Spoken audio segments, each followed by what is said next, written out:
We believe it is our responsibility to resist the injustices done by our government in our names.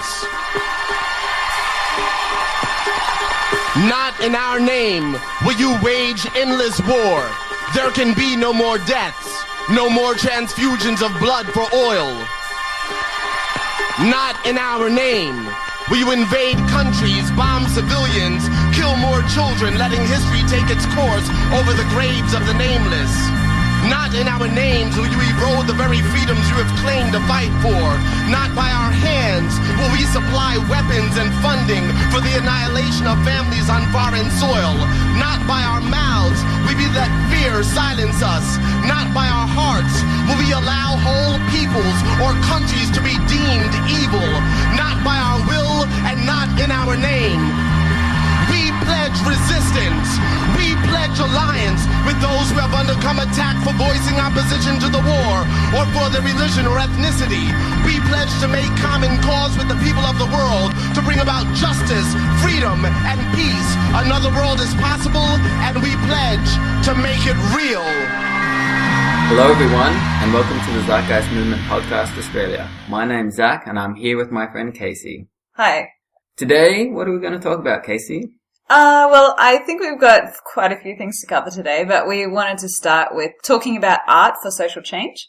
A lot of the time in the Zeitgeist movement, something that we focus on a lot is science for social change.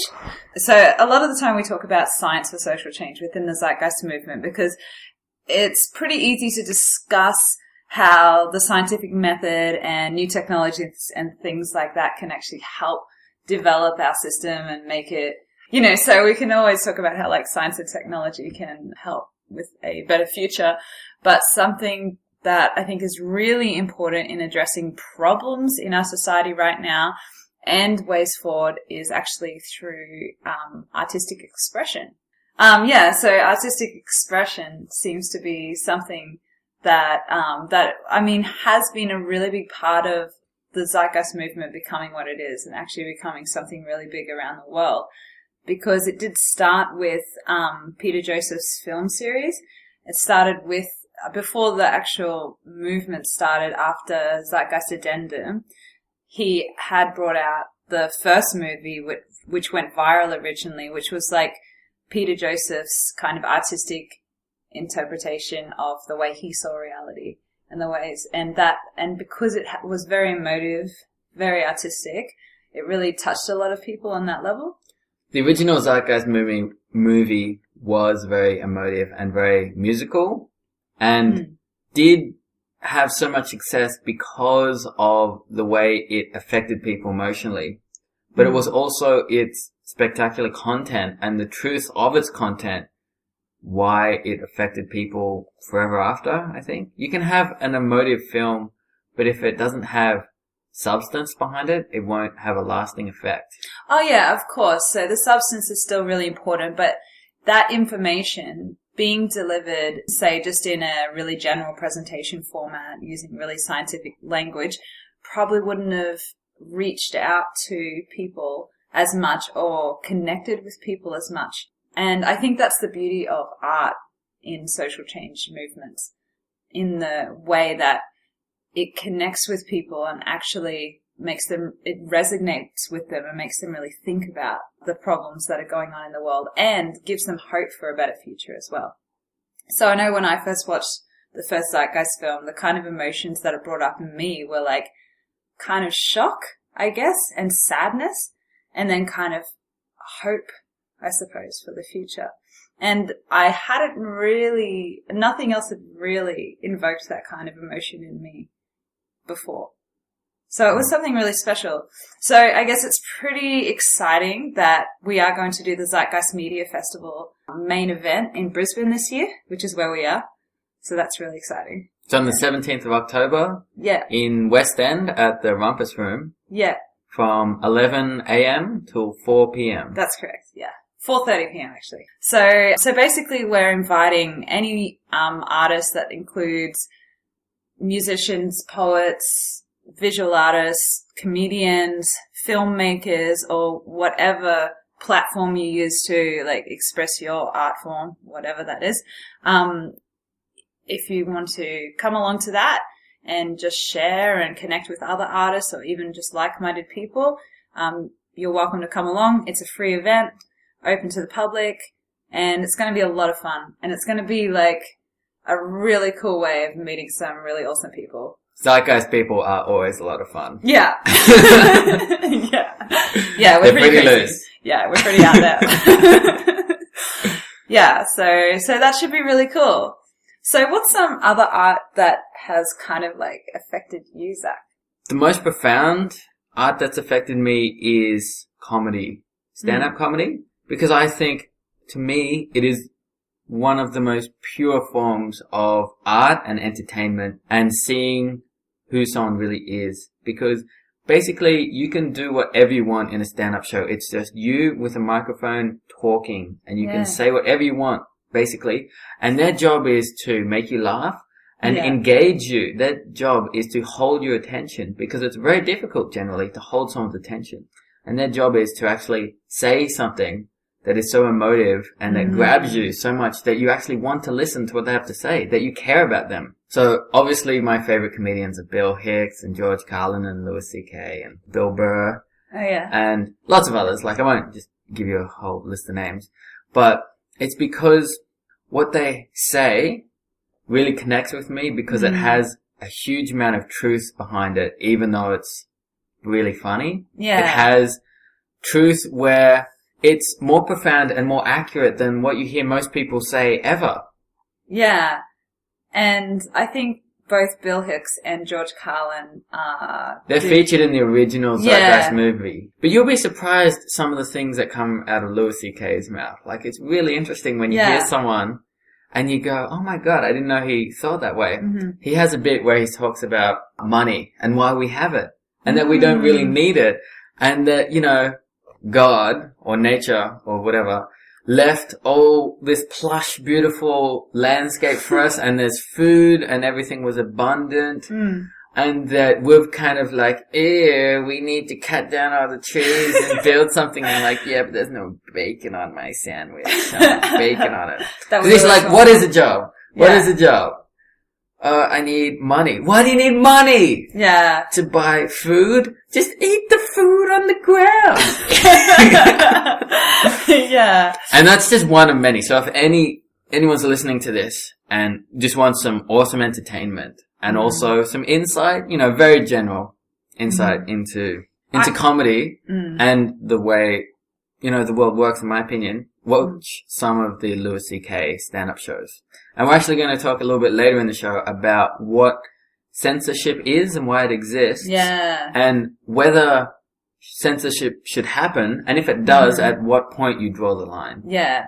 I reckon comedy is also, especially with these kind of comedians, is a really good way of, you know, if you're already on the Zeitgeist train of thought and you want to kind of connect it to family or friends in your life that kind of aren't quite there yet or on that level, comedy can be like a really good way of being able to do that, because you're just like chilling out, watching something, having a bit of fun, having a laugh, and then they'll bring up something that's like, oh, that's actually a real social issue. Yeah. Oh my God, that matters what they're saying. So we can actually talk about that. So that's really cool. I actually really like films, not just Peter Joseph's. Of course, his are amazing, but I think there's a lot of really good films. I know that some people really aren't into like emotive films because they don't like that it's kind of manipulative or something like that. I think there's some truth in that, because I don't like the feeling of that I'm being attacked with marketing or anything like that. But I don't think that's what Peter Joseph films are doing. I think he's using music and visuals and so on as a tool to engage the audience and to transmit his message. Yeah, I agree. So I don't think he's manipulating you, because clearly mainstream media and advertising do use and abuse psychology, because marketing is basically finding weaknesses in the human psyche and addressing them and finding a solution and then giving them that solution as a product. Yeah. So in that way, I really hate emotive media. Yeah. But that's not what Peter Joseph is doing. Peter Joseph is selling an idea, and it's a very valid idea. Yeah. And he's selling it just to be considered, really. Mm-hmm. He's not trying to force it down your throat. Yeah, I agree. And I think some people are just like really worried about being fooled into believing in like some silly conspiracy theory or something like that, or being brainwashed by, you know, some silly ideas, and they think, oh, I'm going to get all caught up just because I'm kind of emotionally invested in this now. So it's kind of freaks people out a little bit. But I think if you have... I think it's not that, to be honest. I think people are actually scared of too much truth. Like, I really think people can't handle too much truth. You can't handle the truth. They really can't, though. Yeah. Like, if you told someone that is totally unaware of how the world works in terms of banking control, corruption, the massive environmental damage that's happening, and you just laid all this truth out to them, they would get upset, not because they don't believe it, it's because it's too much to take. Well, it's almost like what Bill Hicks says at the end of his shows, or what he used to say at the end of his shows, you know, about the ride, when he talks about having a lot invested in the ride. What about my forest of worry? What about my wife and kids? Or, you know, my millions of dollars. Yeah, you know, this has to be real. This has to be real. So, you know, they'll kill it, everyone, get rid of everyone they can, because it just seems like... The other reason I think people have trouble believing the kind of hard to swallow truths is exactly that. It's because it threatens their coherent story of how the world works. If you're working in a corporation and you think that that's some sort of achievement, that you've reached this pinnacle of a career and you're making a lot of money and you have wife and kids and 2 cars and a nice house and all that stuff, and you have succeeded in kind of the conventional sense, and you're told that that conventional life is bullshit and it's just a whole bunch of lies and it's been sold to you as kind of slavery, and that they're not really free, they're not really successful, they're a slave. Basically everything they've worked for their whole life is a lie. They're gonna reject that idea because denial is a very predictable response in that situation. Yeah, and I guess for some people it's easier to just try and deny that for as long as possible, but I'm sure like there's listeners out there as well who have kind of, I mean, we all are kind of at different stages within our understanding. And before this podcast started, we actually talked about how some people are at that stage where they're just starting to discover that they've been lied to and that everything they've worked for is a lie, and how shitty that must be. So it's not a completely positive process. No. Absolutely not. There's a sense of anger, there's a sense of wanting to reject it, there's a sense of... But there's those of you who can't reject it out there, you know, like some people seem to have this ability to be able to just be like, oh, I'm just going to stay in my little box and comfortable my whole life because whatever. But then a lot of us... But let's face it, those are the people that are not listening to this podcast. Yeah, that's true. Yeah, so basically anyone listening to us right now... is looking for the truth, is looking for to get unplugged from the matrix. Yeah, so... Just so you know, you're not alone, and we've all been there, and we know how shitty it is to kind of get to that point where you're like, oh my God, I've been lied to, and I've worked for all these things that mean nothing. And you're not actually alone, even though you might feel like that at times in your life, wherever you are. There are communities out there of people who do feel the same way, and we work really hard at keeping it that way. That's why the movement in Brisbane is really strong at the moment, because we've worked really hard at keeping that community alive and going. Yeah. And, you know, you'll find people that are like-minded as long as you become comfortable with kind of articulating how you feel. If you're honest with what you really think and what you really feel, yeah, you'll eventually find people that feel the same way as you, and you can identify with them and relate to them on a much deeper level than you could ever with someone where you're putting up a front. Yeah. And to go back to that Matrix analogy, it was a bad experience for Neo to be unplugged from the Matrix, because he woke up in this shithole of this world on this crappy spaceship and he's eating goop and stuff, compared to like living in the Matrix, which is awesome compared to that. And you can eat steaks and chocolate. But what is more important? Knowing what's true and what's real, or living a lie that's easy? And a lot of people truly they may not be conscious of this idea, but they are prepared to live a lie that's easy. Yeah. And there was even a quote in The Matrix that was something like, most people aren't ready to be unplugged from the Matrix. As a matter of fact, they would fight to stay in the Matrix. Absolutely. Yeah. And I'm paraphrasing, by the way. I don't know the proper quote. It's such an awesome movie because it is so true on so many levels. Because the Matrix is not literally true, obviously, but metaphorically, I think it's very true. Obviously, though, is it? I think most people are not ready to understand how the world really is. As I said, it is far too confronting to understand how the world really is because it threatens everything that you've spent your whole life to build. Yeah. So like if you have invested your health and your youth and your time and your effort into what is essentially a lie and a waste of time, and not only that, but counter to what the world really needs. You've become a cog in a wheel of some corporate shitty company. You're doing environmental damage. You're hurting people with your worship of money. You're indirectly responsible for slave labor, but you're so-called successful in this society because you're a millionaire or something at 30. You will support the system because it is consistent with your worldview. Yeah, and it's working for you. It is working for you. I guess you're a winner of the rigged game, so of course you're going to think the game is great. Okay, so this kind of makes me feel like we can kind of go on to talking about the 1%. How Occupy Wall Street talked about that it's the 99% and the 1%. 99% versus the 1% or something. What I think that is basically the 99% is the people. Clearly, that's an allegory for the people, everyone else, basically. The 1% are the people. The sideways blinking reptiles? No. Or something. No? I think we can get to that later, maybe. I think the 1% I went there really quick, sorry. I think the 1% are the winners of the rigged game. And we live in a rigged economy. We live in not a level playing field by any means.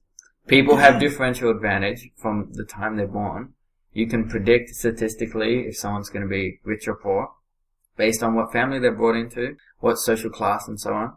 If you're born rich, you're more likely going to be rich.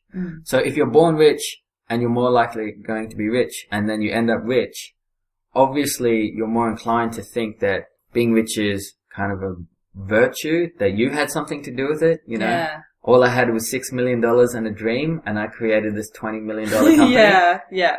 You think that you're somehow special or superior because you have money, and that's how you measure goodness, because you use money as a measuring stick for what is success and what is not. Yeah. If you're rich. And success also measures doing not sure the right thing, but you're living life the way you should live life, basically. Well, in this society, the people who rule the society need people to worship money for it to work. Yeah. So that worship of money is necessary because that is how you control people. People have to have that aspiration or that belief, even though it's false, that they can be rich too. That if they just work hard enough, I can get a good job, and if I work hard and put in effort, I can make money too, which is obviously a lie in my opinion. Yeah. It's far more socially stratified than that, inherently, and you're never gonna become a rich, wealthy person. I mean, there are obviously outliers, but statistically speaking, it's not likely. Yeah. So the people who instill that belief need everyone to believe that. And then that 1% of people who kind of succeed or get through the cracks or they're outliers or are born into wealth are the people that are held up as successful people. So do you think that there's some kind of like overseeing force that is actually trying to manipulate people into thinking that they want money? Do you think that this is something that they're consciously doing, or do you think it's just something that is so subconsciously kind of built into this capitalist society that it's just perpetuating? Or do you think someone's orchestrating it? I don't think they're mutually exclusive. I actually think it can be both. Even though it sounds crazy, I think the people who win from the society perpetuate the value that got them there. So if you're the winner of a rich society, you value being rich. Yeah. Yeah, but that doesn't really answer my question. I would say that it is kind of being orchestrated because it basically is people trying to control the society, and they're doing it kind of indirectly, but it is obviously something they're going to do because the nature of the society dictates they must do that for the society to be perpetuated. So I think the other thing is, the question is, if we just got rid of that 1%, would we solve all our problems? Then the upper 2% would move up to that. Yeah. It wouldn't make any difference. So it doesn't matter, like if we went to a lot of effort to bring down an evil corporation like Monsanto or something like that, or then another one would pop up in no time. Yeah, because it's a systemic problem. It's absolutely a systemic problem, but that doesn't mean that there aren't people at the top guiding the system in the direction that they want. Yeah. I think that's absolutely happening. You know, not as blatantly as 10 guys getting together in a boardroom, although that probably does happen every so often. Like, that's what the Bilderberg Group and Trilateral Commission and so on are. Who's that? I don't know much about that. Oh, well, the Bilderberg Group has members like Dick Cheney and the royal families and CEOs of many companies, and they meet every 18 months, I think. Right. And they kind of decide, because it's all open, like you can actually find out what the intention of the direction they want to go. And their stated goal is to have a one world corporation by the end, to merge all corporations into a single conglomerate. Right. Okay. So, and that's not a conspiracy. That's just a natural direction that the money market system will go, because it always gravitates towards a monopoly, and the end point of a money market system is a one world corporation. Yeah. And I just want to say too, I think a lot of people that are really into understanding the 1% and why we are in this system and everything, they would be listening to this and think, oh, you guys are Zeitgeisters, and Casey, you don't even know what the name of this group is. I would say it doesn't really matter who the group is. Yeah, this is what I was saying. The fact is, it exists, and it doesn't. And the fact that people meet up or don't meet up, I mean, all you have to do is make a phone call. If let's say there was 2 oil companies in the world, which we're not far off that point. Yeah. And you're the CEO of one, and I'm the CEO of the other, and I say, look, it's mutually beneficial for both of us to suppress the price of oil until this month, and then we'll both cash in our blah, blah, blah, and we can both make more money, so it's mutually beneficial for both of us. Yeah. We can suppress and fix the price of oil. Why would we not do that? It works in our favor, so of course we're going to do that. And that's all these groups are doing. Yeah, and I just think, I guess what you said before, it wouldn't matter what their name is. It doesn't matter, because even if you get rid of one, another one will pop up anyway. So who cares what the name of them are? I can't be bothered. I honestly can't be bothered to keep up with the bullshit. It's just... Although I am kind of disappointed that you didn't know. I'm sure a lot of people will be, but I don't care, because it's not my interest, and I'm not going to follow through with every little tiny thing about this stupid system. I'm more concerned about finding solutions to the problems. I understand the problems on a broad level, so I don't feel like I need to understand the ins and outs of every tiny little problem, because I get it. And, okay, go. What do you want to say to that? I think it is important to understand what the intended direction of the world is, though. And these are the people that are deciding what I do understand the intended direction of the world. That's what I'm saying. I do understand that. But just because I don't know the name of a particular group or something like that, it doesn't mean that I don't understand that corporations have incentives to increase profit and actually don't care about anything else, or that political powers only want to keep the system going, keep it going the way it is, and keep people in a state where they feel like that they have some kind of say over what happens in their country or whatever, when they really don't. Like, I get that. I don't need to know every policy. I don't need to know the names of every corporation or every person that's involved in that to know that. And I used to follow that more, and now I'm kind of bored with that. Yeah. I actually totally agree with that, because that's very much the position I'm in. Yeah. Because I used to follow all that stuff, like what you would so did I. classify as conspiracy theories. Yeah. But then they start repeating, because it's always the same story. It's always, this bunch of fucking guys got together and they wrote this fucking bullshit bill, and it's going to take away all your rights, and it's going to increase power and control for them and fuck you over financially and take away your rights. And you're like, oh, okay, so that's happening constantly and has been happening constantly for ages. It doesn't matter whether it's the Trans-Pacific Partnership or it's the Patriot Act or whatever the fuck it is.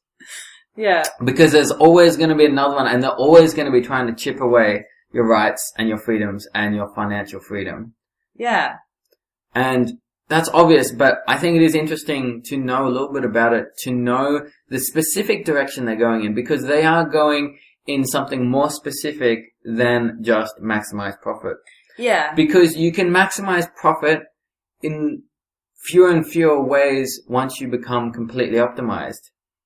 So to optimize profit, you need to have a dumbed down society. You need to have a controlled media.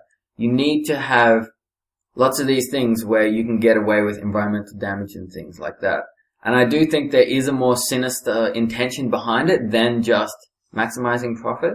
Yeah, okay. Yeah. So you think that and I guess if you're somebody who's like, oh, no. I actually don't agree with what you guys are saying. I don't think there's people meeting in rooms and whatever, and you guys are just conspiracy theorist freaks or whatever. That is the time where you start doing more research. And that is the time where you need to start looking at details and finding out about these things that are happening. Because, you know, when you're at the beginning of this journey, that's kind of where you start. And that's why people do get obsessed with the ins and outs of what's happening. Well, that's where I started, because the first thing that really grabbed me, the big hook that got me reconsidering my whole worldview was 9/11. Was going, wait a second, 9/11 really, really, really looks like it was an inside job. And there's a lot of evidence to indicate that, and there are no good counter-arguments, to be fair, that it wasn't. And if 9/11 was an inside job and they lie about that, they clearly lie about lots of other things, because they lied about Iraq. Yeah. And if they lied about Iraq, then well, why'd they do that? Oil. Oh, so it's about energy. It's about control. It's about economics. So what else do they lie about? Money. Mm-hmm. Oh, they lie about the petrodollar. They lied about why they went to Iraq. They went to Iraq for many reasons, but one of them was to stop Saddam going and switching to the euro rather than US dollars. Oh, fractional reserve banking. That's really unfair and bullshit. And you go down this kind of rabbit hole. Yeah. And one of the things you tumble into, if you're lucky, is the Zeitgeist movement. Yeah. And you go, well, this is actually on a slightly different trajectory. This isn't just going, there's more and more conspiracies or more and more corruption. There are definitely lots of conspiracies, and there's definitely lots of corruption. But to what end? And why? And is there a solution? What can we do? Because it's far more sobering to me to know that, yes, there's lots of corruption, there's lots of bad things that happen, but we can do something about it. Yeah. And there is a solution, so we actually know how to oppose it properly, rather than just saying, everything is a conspiracy, everything's a conspiracy. Because it's clearly not. Yeah. Like, there are some things that are conspiracies, and there are some things that are not. Yeah. And how you detect what is and what isn't is the same methodology you use for everything, and that's the scientific method. You critically evaluate everything case by case. Yeah, and, you know, actually, if we can kind of touch on that more, you were saying before, basically, you made some really good points about the connections you made, basically from 9/11 to the Iraq War to, you know, fractional reserve banking and everything like that.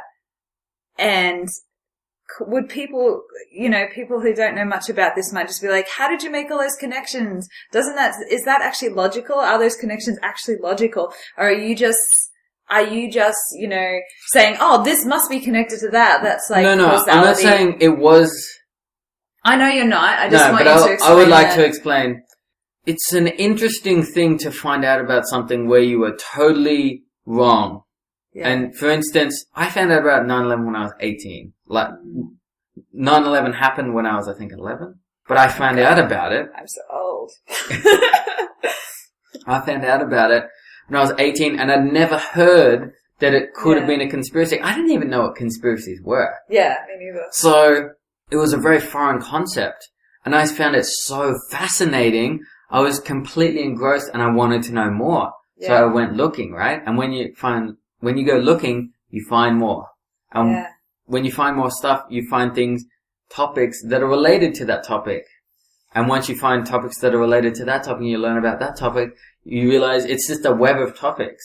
Okay, so how did you distinguish the topics that were relevant and true from the bullshit? Because there are a lot of bullshit conspiracy theories out there. Absolutely. Yeah. What is the most logical thing? Is there a motive? Is there a means? Is there an opportunity? That's how you solve a crime, right? Motives, means, and opportunity. Is it logical for them to behave in that way? Do they benefit? Who benefits? Right? But could you still make that up and basically say that? Well, obviously you don't know 100%. But what you do is you build a case like you were solving a crime. And that's what you do. You have evidence. So there's a lot of evidence to support that 9/11 was an inside job. There's a lot of evidence that they were lying about 9/11. There's a lot of evidence that they were lying about the reasons they went for Iraq. That was obviously proven true way later. Yeah. Is there a lot of evidence to prove, I don't know, think of like some conspiracy theory that we know is obviously just nonsense. Like, but you see, we don't obviously know. You have to go through some sort of process. Some you fairly obviously know. Like, but how do you come to that conclusion? Yes, yeah, that's what I'm saying. Like, there is a conclusion that you come to that makes you realize that either this is not relevant or this is nonsense. I think about David Icke and how he actually, if anyone's looked into his stuff, he actually makes a lot of really valid, interesting points about. He says lots of really good stuff until he goes crazy. And then what does that mean? Like, where does he go crazy? At what point do you listen and go, whoa, this guy's like completely... When you make a wild jump from banks controlling the world to alien shape-shifting reptiles controlling the world. And you're like, whoa, did I miss a step? Yeah. Like, I can totally understand okay, so they used 9/11 to perpetuate anti-Islam, anti-Muslim sentiment in the country. Mm. And they use that as kind of we need to go get this guy, even though they were going after the totally different guy that had nothing to do with it. Mm-hmm. Even though the guy who they said did it also had nothing to do with it. Yeah. But I don't see the flow of logic there. And that's when you look at logical fallacies and you think about what is a logical deduction? What can I infer from this information? Yeah. And I also think, how much of this information do I have a lot of evidence to support that it's true? Can I actually research this and find a lot of people that support this? Not a lot of people, but I guess a lot of, sources that are reputable. Yeah, reputable sources and so forth. And versus things that are kind of, I don't know, what would you say that people have just thought of as so there might be like one conspiracy, and then because of that conspiracy, there's another conspiracy that connects to that that backs up that conspiracy. Mm. So you could say someone who you could make up conspiracies that support each other and that kind of have a coherent view within themselves, but they're all wrong because they all rely on each other and there's no actual evidence for any of them. Yeah, well, that's kind of what I think with the David Icke stuff. So what's that, like the Illuminati, I don't know, reptilians or something? I don't know. I'm not actually sure, but something like they believe that, like he makes this big jump to saying that there's a reptilian species that are kind of controlling our planet or something like that. Crazy talk, to be fair. No, but I think it's something that is relevant to discuss. And because some people would say to me... Okay, but if you go and look for the evidence for that, the only evidence that I can find, because I was like, okay, what you got? You know what I mean? Like you go and try and find why they think that. And basically it's because some guys on low def TV had like blurry pupils. Like that's it. That's all there is. And you're like, So wait a second. Off that evidence, you're concluding what exactly? But I think that people who believe these kind of things don't think that way. They're not thinking, oh, I need to go find good, hard, solid evidence. And you could say, oh, this video has, A guy with blurry pupils. Yeah, so that's a little bit of evidence. But the other thing they use is their own reasoning, which is actually flawed reasoning. So they might think, for example, well, it's not human nature to want to control everybody. So clearly they're not humans. Yes, that's what I mean. So clearly they think like a lizard, so they're reptiles. Yeah, because lizards are so cold-blooded clearly and don't all we have need emotions. we can prove that they're reptiles if we look at their eyes and their pupils look funny. Yes. And so based on the evidence that their pupils look funny, that they conclude that they're reptiles. And that's very similar to the kind of illogical deductions that Carl Sagan once talked about when humans were first observing Venus. And they were going, well, we can look at it and we can't see anything because it's shrouded in cloud. And what a cloud's made of? Water. What does water indicate? Swamps. What the swamps indicate? Ferns. What the ferns indicate? Dinosaurs.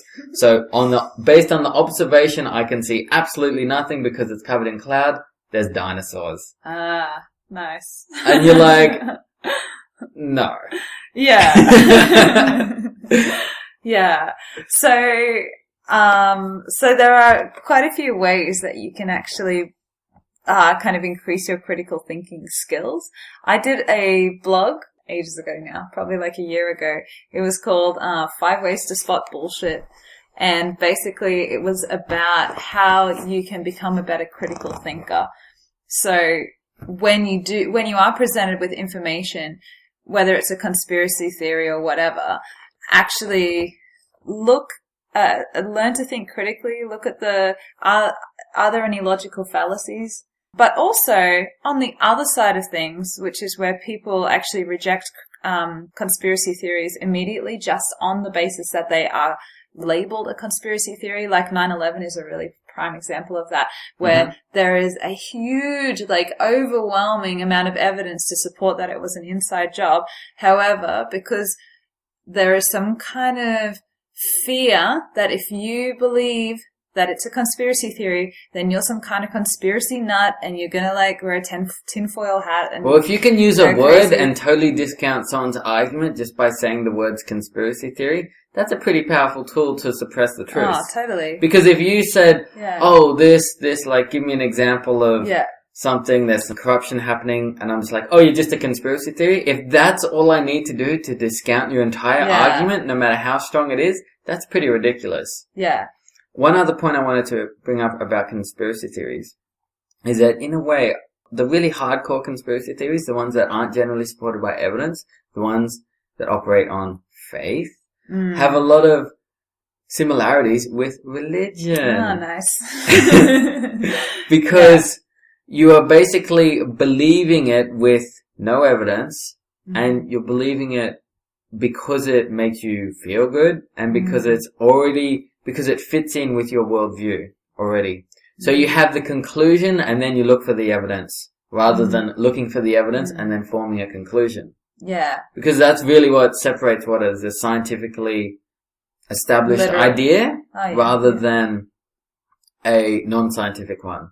So a non-scientific idea is, I think these guys are reptiles. Yeah. So what evidence is there that they're reptiles? Well, I have some blurry footage of their pupils being dilated in a weird way or something. Whereas you would look at all the evidence and go, well, they look like normal people to me. Yeah. So there's there's nothing there. Yeah. But what about people saying, yeah, but humans aren't like that. It's not human nature to want to control people. We're not that cold and... Well, if you have to understand, so what you used was the word human nature. Yeah. So first you have to understand, well, what is human nature? What is human behavior? What is human being capable of doing? Yeah. How does the brain chemistry work? Yeah. What is neurobiology? What is the extent of human behavior? It's like, you can get all those questions just from hearing the word human nature. Yeah. And so once you understand that more, then you can make a more informed decision about reality. And does that person have a preconceived notion about what human nature is and what it isn't? So if they believe that human beings are a certain way and to not be that way is unhuman, well then obviously they're far closer to being fooled because they don't really know what human behavior can entail. Because I'm always fascinated by huge aberrations in human behavior. Things that are far, far, far away from the mean, where you think, how can a human being be capable of that? And that's like in lots of fields. Like I'm a fan, not proud of this, but I'm a fan of MMA and watching the UFC because I'm fascinated by the idea of what it must take psychologically for a human being to stand in a ring in front of millions of people and fight with their bare hands another human being voluntarily. That is a fucking weird thing for someone to do. And I'm just fascinated by the psychology that goes behind that. Yeah. Anyway, we cut that out. That's alright. Nah, whatever. They can get to know you. It's alright. Yeah. Okay, so I guess the problem with people having like a really poor understanding of the way the world works, or I guess the next question to ask is why? Why do people have a really poor understanding of the way the world works? It's because they're more easy to control. People who are scientifically minded and scientifically literate ask questions, aren't going to accept orders from authority because orders from authority is a logical fallacy. It's bullshit to accept someone just because they are in a position of authority. That doesn't make their argument any more valid. So people who are scientifically literate, critically minded, ask questions and are confident in their own intelligence and have a good general knowledge and tools to find out more knowledge are very hard to control. And obviously we live in a society where the name of the game is controlling people. Yeah. And we've had we got quite a few comments from our first podcast, which, thanks everyone who contributed to that. And also if you want to comment on today's podcast, we are more than open to that. We do try and read all of the comments and if you write a question, we'll try and answer it. Yeah, for sure. Either on the podcast or we might even just reply to you on the actual thread, depending how we're feeling. But anyway, so one of the comments that someone said was basically, why is it that scientific breakthroughs are not readily available to the public, or knowledge of scientific breakthroughs, I suppose, are not readily available to the public? And I guess that kind of answers that question then. That I guess the powers that be don't actually want to make that available to us. And that's why. And you need a scientifically literate individual to actually understand these things because as time goes on, we are getting more and more complex understanding of how the universe actually works. And you need to be scientifically literate in that field and actually have some understanding of whatever it is, whether it be chemistry or biology or physics, to understand what these people are saying because they use lots of lingo and jargon to explain themselves. And you need to go through that process of understanding how maths works, understanding how deduction works, understanding how chemical reactions, biological reactions occur, so you can understand what is actually being discovered. Because you get a lot of bullshit kind of scientific articles, pseudoscience, where it's like, this conditioner makes your hair twice as luscious. Or something like that. It's like, what the fuck does that even mean? Luscious. How do you quantify lusciousness? Yeah, because if it's twice as strong, that would mean, so I can like get a thread of hair and it can take twice as much weight before it breaks. Sure. But they use all these like twice as strong, but they use it in a bullshit way where like, it's 5 times more vibrant. Vibrantness and lusciousness. Yeah, That's so, great. and people get fooled a lot with, nutritional labels. 100% natural. That's sugar-free, but it's got, something else that isn't quite sugar, like high fructose corn syrup in it, or something like that. Or, what's it called? Aspartame? Yeah, aspartame. Aspartame? Okay. Yeah, I say it differently to you. Oh, I don't know. And these are things that you would not be able to dupe a informed, knowledgeable, and scientifically literate, critically minded public with. You would not be able to get away with all this marketing bullshit because people would see right through it. Mm-hmm. And that is why people are not educated about these things, because if they were, marketing and therefore the money market system would collapse. Yeah.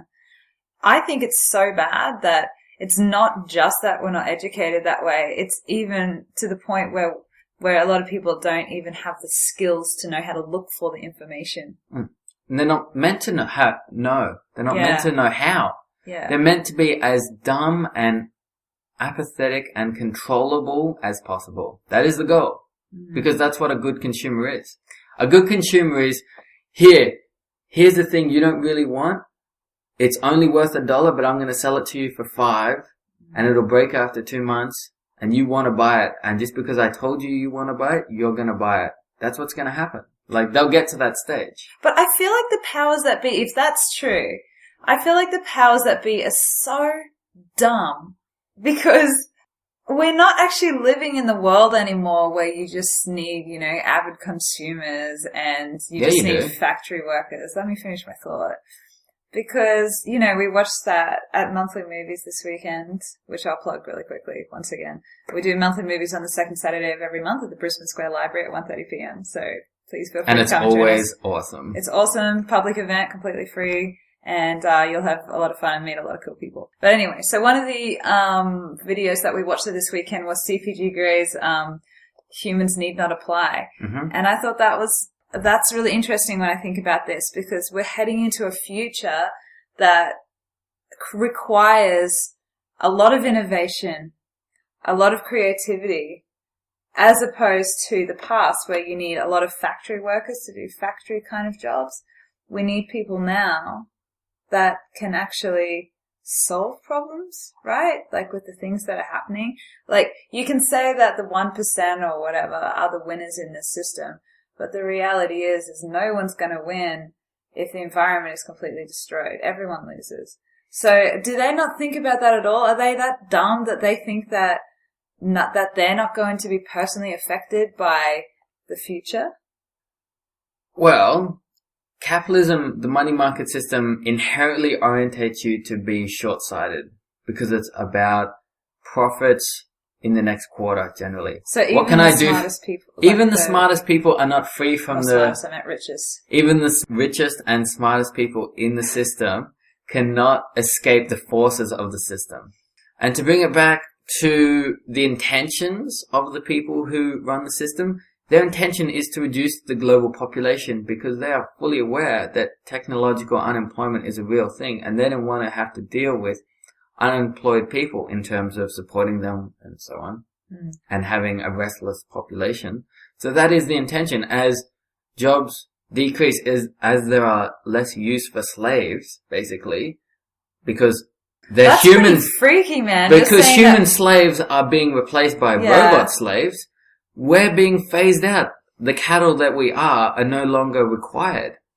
Yeah, and I guess that video actually alluded to that by saying, the horse population peaked at 1915. Yeah. In the First World War around that time. Yeah, and then from then it decreased. And that, I wonder why that is. Do you think they would have culled heaps of horses after that? No, it's a natural thing. Though. It's a natural thing to not breed more horses if you don't need more horses. Yeah. It's a natural thing I get that. Not produce more of something you don't need. So human beings, in my opinion, are cattle. They are slaves to the system. They are tax slaves and they are work slaves. They do the jobs that need to be done for the richest people and the most powerful people in the world. And once those jobs are not necessary for humans to do anymore, which they're not soon, the human population will start to drop because of many factors, nothing to do with culling the population, although war is definitely a tool to do that. But so is encouraging smaller families, reducing the population by... But they're not doing that. Aren't they? No way. They always talk about population growth and, Are you talking about Australia or are you talking about the world? I'm not sure about the rest of the world, but I have a feeling I'm talking about the whole world. I don't know many countries that are really thinking about decreasing their population, except maybe China. Okay, well, again, that relates back to economics because we are still living in a society where countries compete against other countries, and to have more people is to have more taxpayers, and to have more taxpayers is to have more revenue and to be more powerful.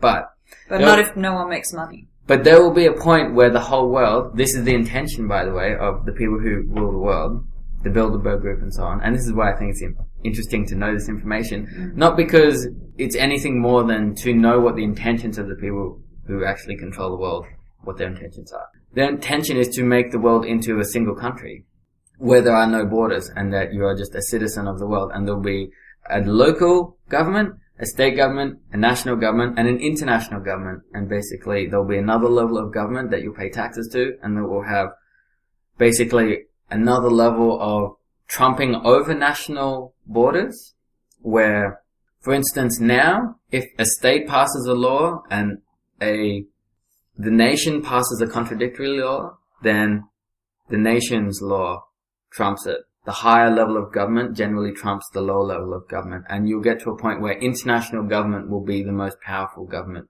body in the world because it can dictate over the entire globe what are the standards and what are the laws that are going to be followed. So when that happens, which is going to happen in our lifetime if we follow the current trajectory, then there'll be a time when global population will start to drop for factors like fluoride and many other things. Yeah. Because humans are cattle, and once you don't need cattle anymore, there's no need to keep them. But couldn't they just create bullshit jobs like we already have now? But why? Why would you want a restless population? Why do you need slaves to haul things if robots can do it better? You know what I mean? Well, we're already in that place right now. We already don't need half of the jobs that we don't need. Absolutely, and we're going through a process of humans being phased out. And once humans... But we're not, because our population is increasing. And it wasn't very long ago that we had baby bonuses and things like that for people breeding more, which would still be, that takes a long process before those babies become consumers. So obviously... Well, to me, I don't see that. I don't know if I actually... Well, think about... I don't know if I actually think that that's what's happening. But think about the future. About if you are controlling the world and people who rule the world are not dumb. They're fully aware of that technological unemployment is a real thing. And you should also be aware that human beings are slaves. Like, in terms of being tax slaves and in terms of serving the government's purpose, basically, in your existence of being a marketing pawn and so on. And a consumer. Okay, yeah, but I still don't know how that leads to this. What purpose do you have to them if you are no longer a taxpayer? If you don't have a job, then you're not a taxpayer. If you don't serve any purpose in terms of your job, then you're no purpose to them anymore. Yeah, I get that, but I still don't know why this means we're going to become a global nation. Because money market and economics always goes towards a monopoly. And just like I said before, the stated goal of the Bilderberg Group is to have a one world corporation. Countries are just companies, corporations. They're just businesses just like everything else. And they'll get merged together. Just like happened with the EU, and will happen with continents one by one, and will happen eventually with the whole world. We're back from our commercial break. Yay! Okay, so... Totally cutting that out. Alright, I was just talking to Casey while we were off the air. My god, I can't talk for shit. You're good, man. Don't worry. While we were off the air, I was talking to Casey about a really interesting game theory game called The Prisoner's Dilemma. And I'll just quickly go through what that is. Okay. So it's a hypothetical game where you and your accomplice have been arrested, and you're in separate rooms being interrogated about your crime. And let's say you're guilty, just for instance. Sure. But we're both there, and they don't have enough evidence to convict either of us. Right. So there are two options. We could be quiet, or we could yak, and we could dob the other person in. Okay. So there's four possible situations. Either I talk and you don't, you talk and I don't, we both talk or we both don't talk. Sure, yeah, that right? makes sense. Yeah. So if I talk and you don't, you didn't dob me in, but I dobbed you in, Yeah. I get out scot-free and you're in jail for 30 years. Okay. Right? Sure. Or the other way around. Yeah. I don't talk, so I zip it. You dob me in, you get out scot-free, because that's how like prison deals generally work. If you dob someone in, you get like a reduced sentence. Okay. And I go to jail for 30 years. Yeah. So you're out. Or neither of us talk. We're both out because they didn't have enough evidence on us. Or we both dob each other in and we're both in there for like 15 years. Okay, like a halfway point. Yeah. Yeah. Sure. Okay. What's this got to do with what we're talking So the optimal solution is what? We're in separate rooms. We're both being interrogated and we have to think about, well, what am I going to do? So if I don't talk, you'll dob me in and I'll go to jail for 30 years. Right? But if But can you talk about this together? No, you can't collaborate. That's the whole point. Yeah. So separate rooms. But if I dob you in and you don't dob me in, I'm out the door. I get it. Right? Or I dob you in and you dob me in. Yeah. And then we're both in there for 15 years. Right? So my optimal solution is to actually dob you in. Yeah. And you're in the exact same situation. Yeah. So it's an interesting game theory game because the optimal solution, what's called a Nash equilibrium in a game theory game, is the optimal strategy, the optimal gaming strategy for all the players in the game is the Nash equilibrium. And the Nash equilibrium is actually a suboptimal outcome to what would be beneficial to both parties. Because if you dob me in and I dob you in, we both go to jail for 15 years. But if we had both just shut up, we would both be out. Yeah, right. That's really interesting. So what Casey and I were talking about is the people who run the world, the elite people, the top 1%, the wild, or whatever you want to talk about them, they absolutely guide the trajectory of where the world is going in terms of, energy prices and everything, but I really don't believe that they can usurp the system. And they're in the money market system just like we are. Yeah. And sure, they're the winners of the rigged game, but they still have to play the game. Yeah. And they are in a Nash equilibrium that is suboptimal even for them because they can't stop. They can't stop being the elite even if they wanted to. That's so crazy to think about that. Because I guess what we were talking about when we were off air just very briefly was that I think I said this on the air, that I'm like, why would they be so dumb?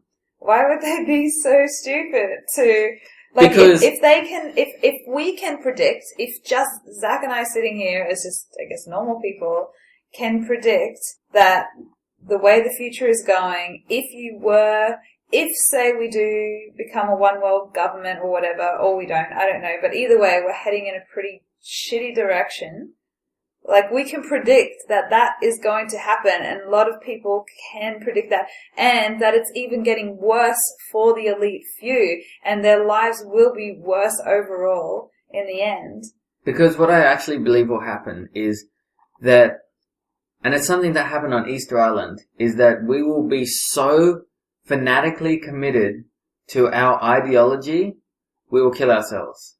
And that's kind of what happened on a micro scale on Easter Island. Easter Island is a great example of where there was an island with all these trees and a natural habitat, and there were people living on the island, perfectly sustainable and so on. But what happened was they had an ideology that they needed to build these statues. Yeah. So to do that, they needed to cut down trees to have a mine. They had to cut down trees to use to move the statues. And they would cut down more and more trees, and they would destroy the carrying capacity of their environment more and more. And the island, ironically enough, is small enough that at the highest point you can see the entire island. So that means that the person who cut down the last tree knew they were cutting down the last tree and did it anyway. Yeah. They were so fanatically committed to their ideology, they were willing to destroy themselves to fulfill it. And that, I believe, is a great example of what the human civilization on a macro scale is going to do. We are so fanatically committed to the worship of money and the money market system, we will literally destroy our own species. We'll destroy our own habitat, just like the people on Easter Island did, by poisoning our own water, by poisoning our own food, by destroying rainforests and the oceans and so on. All the natural ecosystems of the world will be destroyed by our worship of money, and we will kill ourselves off. Yeah. It's interesting, like, I think this is such a downer. Like, it's a massive downer. It's an important thing to discuss. Like, I think it's super important that we think about that for a little while. But I also think that it's kind of weird. It's actually so weird that you say that, because we see so many post-apocalyptic films and things these days that, like, at cinemas and things like that, where, you know, they're in this world where everyone's, like, fighting to survive and shit, you know, Mad Max and all those other movies that are coming out these days. And it's almost like everyone on kind of like a universal subconscious level has already accepted that fate. So much so that we've got all these dystopian future films out there now. That's one interpretation, and I think it's a totally valid interpretation, because it does very much feel like we are heading for an apocalypse. Yeah. But in another way, I kind of view it as a positive thing, in that it is showing us the future if we get it wrong. If we don't do something and change our ways, that's what we're heading for, a dystopian future. I think that unless you're speaking to people specifically in the Zeitgeist movement, if I get on a really deep level with most people, they honestly do believe that the future is hopeless. I have found this so many times. When you actually come down to a deep level, you say to them, what do you really think is going to happen? Are we going to end up here? And people don't want to think about it, first of all, because they're so disgusted and hurt and everything by the fact that that could happen. But yeah, most people, or especially people who just don't really think about it and just kind of get on with their lives, they're just like, oh, fuck it, we're doomed anyway. They've kind of got that attitude. They've already kind of like sealed their fate or whatever. Despair. Yeah, it's just like a lack of hope or whatever. And this is why I don't actually like to focus my energy on thinking about those kind of things and thinking about these, you know, the specific details of the problems in the world. I know it's important to understand them, but I think it's more important for us. And this, I don't think that I'm someone that is in denial about this at all. I don't think you are either. Yeah, thank you. But I prefer to focus my energy on finding solutions and on thinking about a way that we could make it to a positive future without being unrealistic about it, because it's obviously not going to be a fucking easy path. But it's the only path if we are to make some drastic positive change. I think you have some great points, Casey. I really do. And I think one of the reasons why people have that despair about the future and think that it's inevitable and it's hopeless that we're going to face an apocalypse is because they don't see a way out. Because to me, a resource-based economy, the scientific method applied to social concern and using science to free human beings rather than enslave us, is the only way out I can see personally. Yeah. So if you haven't heard of an RB and you haven't considered that idea, then it's perfectly reasonable and rational for me to understand how someone can feel that there is no way out and that it is inevitable, because in my experience and in my opinion, things are consistently getting worse. Yeah. So to bring it back, I kind of think it's important to understand where we are and what the true and real situation the human species are in, what our environment is, and what the true level of damage to our environment is. So that's something that is very important to understand. To know, like, what is the situation we are in? How dire is it? Because, to be honest, it is very bad. Yeah. Like, we are destroying the oceans, we are destroying ecosystems, the rainforests are getting chopped down, we are burning fossil fuels like crazy, we're gonna hit a tipping point in terms of global warming at some point, and sea levels are going to rise. There's going to be so much environmental damage, it may be irreversible. So that's very important to understand what is the state right now. Yeah. Then you also need to understand what is the trajectory, what is the intended trajectory, whether it is desirable or not, whether it's intentional or not, whether it is what the 1% want or not. What is the direction that the society is going? And in my opinion, it is generally going to deteriorate in terms of environment. We're generally going to go towards a police state in terms of the countries. In terms of politics, it's just going to get more corrupt and more unbelievably transparent in their corruption. So that's one thing. And then now that we know where we are and where we are heading, we can now, because we're aware of it, make a decision. No, that's not where I want to head. I want to head somewhere else. I want to head towards something that can take care of human beings and that can allow us to live in a sustainable way. Yeah. And that's what a resource-based economy is. And that's why I personally was so drawn to the Zeitgeist movement, is because it actually has a solution that logically makes sense. Yeah. It has taken into account everything, where we are, where we're going, the fact that we don't want to go that way, and we are aware of it so we can go somewhere else. Yeah. And that's what the people on Easter Island failed to do, is that they never got to the point where they were seeing that they were chopping down more trees than they could grow back. Yeah. And that no one stopped and said, hey, we cannot be chopping down trees like this or else we're going to destroy our own civilization. Yeah. They never reached that point. Yeah, and I guess that's the point we're in now. We're the ones that are going, hey, look what we're doing, guys. Look what we're doing. And I think like that's where I personally focus my energy. It's definitely important to understand what is going on and the direction we're heading and so forth. I think that's particularly important for scientifically minded people, or I guess scientists in particular and engineers who are actually going to be the problem solvers, the main problem solvers in this. If we are to solve the problems, they're the ones that are going to have to come up with the innovative ideas in order to continue to survive in a world where we have destroyed ecosystems and whatever else. So what my, I suppose, skill is, or I guess where I think I can make the biggest contribution is by spreading the word, is by being that person that goes, hey guys, look what you're doing. Let's stop. Look what we can do. We can fix this. A better future is possible. That's our biggest selling point, to be honest, because that despair about the future is well-founded, but it's not necessarily the outcome that is going to happen. Yeah. We can change the outcome. That's what the future is. It's not set in stone. Yeah, before we cut down that last tree on our little island called Earth.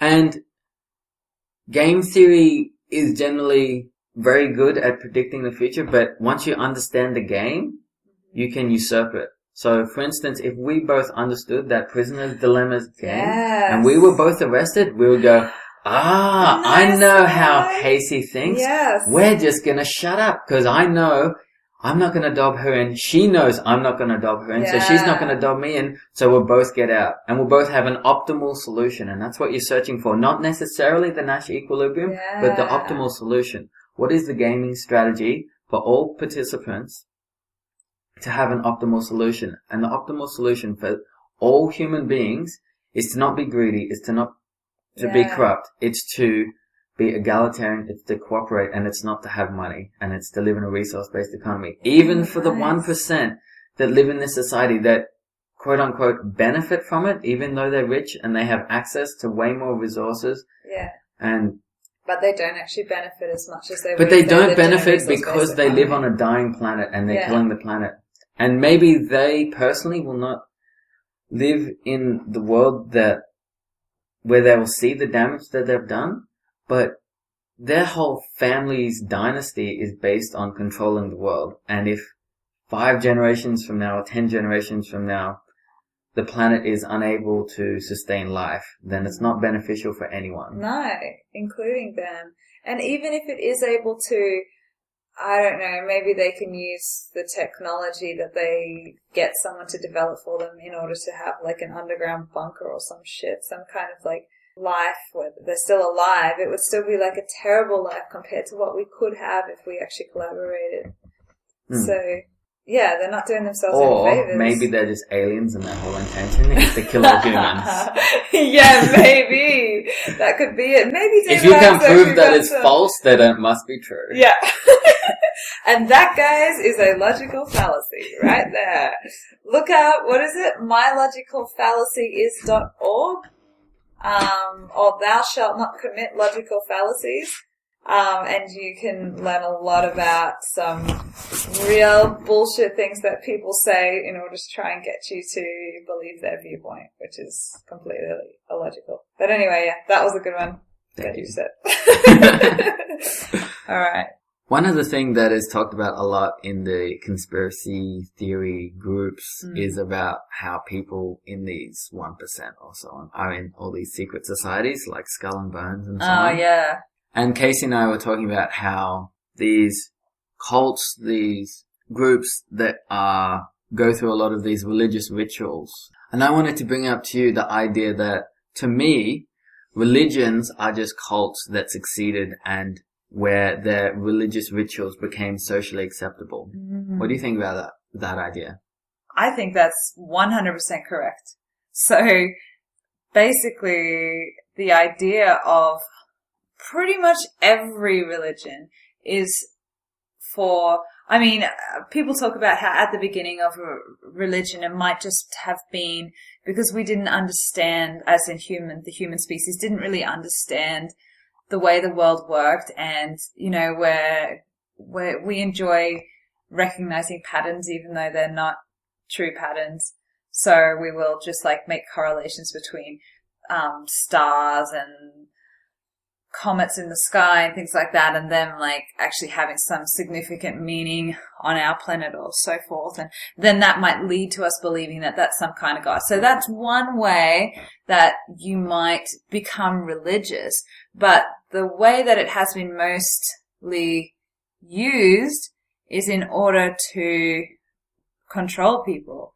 So to make people think a certain way or so forth. So actually making people feel disconnected from nature, and actually rather than seeing, I guess, the land that they're connected to as something sacred, I suppose, they actually instead connect that to something that has absolutely no relevance, that actually doesn't exist. So you're saying the land is like a giant spirit. Oh, okay. Okay. Well, let's do this. This was a comment. Okay, I know you're just laughing about this, but maybe we can use this. No. One of the people commented on our... No, let me do it. Okay, and you can cut it out later if you don't like it. Yeah, so we had some person that commented saying that, because last time we podcasted, I said that I'm spiritual, but I don't believe in spirits. I don't believe in gods. I don't believe in souls and afterlife. All that kind of stuff. And I was asked in a comment if I believe that the universe is one giant spirit. And so, of course, if I said I don't believe in spirits, then I don't believe in spirits. So but I guess when I thought about that question, I thought about pantheism, which a lot of people who I think kind of are heading towards atheism, or they are atheists, but they just don't want to call themselves that because it doesn't feel comfortable, especially in this society where it seems to be quite taboo to call yourself that, would call themselves pantheists, which is just basically thinking that everything that exists in the universe is divine, but that doesn't mean that it actually has some kind of consciousness where it's actually watching you and telling you what to do and what to think and whatever. It's not. So the very nature of the universe is God. Yeah.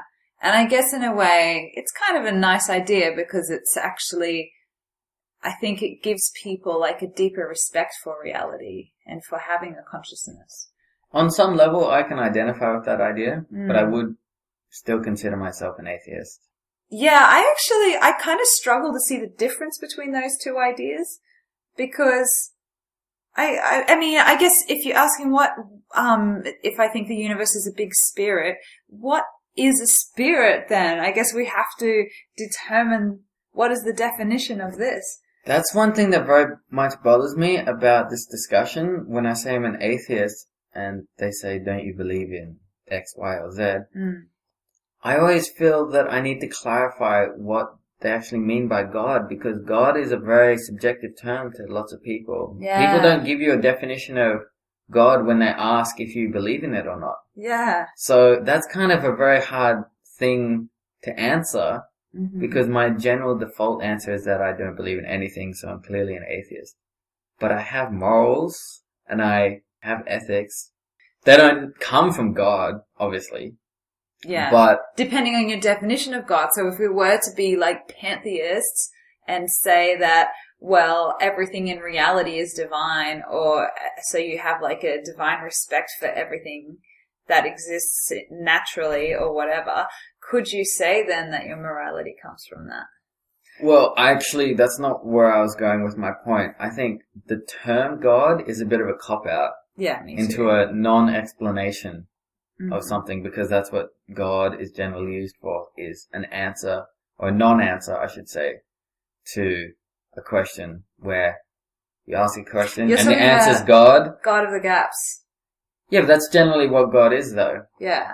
Yeah, I think that's where people use it. And for me, the reason I wouldn't ever say that I believe in God is because of the zeitgeist in which we live, where we have these religions that actually do define what God means, what this actual word means, with relation to religions such as Christianity. So we can actually, Christians even fight about what God actually means all the time. But Christians fight about the interpretation of the only book that they have to interpret. Yeah. How more petty can you get? Like, how more... That's fine. You can cut it out if you don't like it. But what? How much more petty can you get? I thought that was a good point. Yeah, no, it's true. But that's why I would never say I believe in God, because I see it as like people all of a sudden say, well, if you believe in that, therefore you believe that someone is watching you all the time, watching your every move, and you believe in heaven and hell. It's got all of these other things that connect to it, and it's a completely different meaning to like what a pantheist is. So I actually don't like saying that you're a pantheist. I actually don't really see much difference between that and being an atheist. And I actually want to be really clear to people when they ask me if I'm religious. I think that if I say I'm an atheist, it's like much clearer where I'm coming from. And I also think that it also says something about how I feel about other religions. Because I think if you're a pantheist, you can quite easily be like, oh, well, I'm a pantheist, you're a Christian, whatever. Like, that's cool. Be whatever you want to be, that's cool. But when you're an atheist, it's like a bit more militant. Do you reckon? I'm actually I'm not accepting of religion, to be honest. I'm very much opposed to religion. That's what I'm saying. That's what I'm saying. That's what I think the difference is. I think it's damaging to society. So I'm not accepting of it because I don't think it's a positive force in society. Yeah. So I want to see it disappear because I think it has no purpose left to serve. Yeah. So like that's where saying you're an atheist is actually being like, fuck religion. Yeah. That's where it's different to pantheism. You can have your God, I'll have my God, whatever. Like, I don't care. Everyone's entitled to their own God or whatever. But you think that I'm going to hell because I don't believe in your God. And I think that you're going to hell because you don't believe in my God. How is that ever really going to work between two people? The only way it can work is if you just don't talk about it and you just leave it like a non-issue. But the reality is, if you have some kind of faith that allows you to believe that some people have more right over having, I guess, a blissful existence beyond their life or whatever, and some people don't deserve that, it puts people at odds no matter what. It doesn't actually matter if you say you can have yours and I can have mine, because you don't really believe that. And then it becomes an issue of being site-specific with your rationality, because there's one thing now that you're never allowed to talk about. You're never allowed to talk about your religion and other people's religion and unify that universal set of principles, because they disagree and I disagree and they have a different God than you. So you have to be site-specific with what you can talk about and what you can joke about, obviously, because it's very taboo to joke about religion, especially someone else's religion. But being a non-religious person, I think it's my duty to joke about and attack every single religion equally, because I dislike them all. Yeah. Because I don't like religion existing at all, because I do think it's a negative force on society. And I think things should always be allowed human beings in a free society should always be allowed to attack verbally, what they feel is appropriate to attack with reasonable, thought out, logical arguments. And that's all I do. Yeah. That's not to say that people who I've met who are religious are not nice, because I've known lots of nice people who are religious. Yeah. And that doesn't mean that people who are assholes and also atheists aren't assholes. Mm-hmm. That just means that I don't think religion is a positive force in society. Yeah, in general. In general, absolutely. Yeah, I agree. That was part 1 of our 2-part series with me and Casey. See you next month. Thanks for listening. Bye.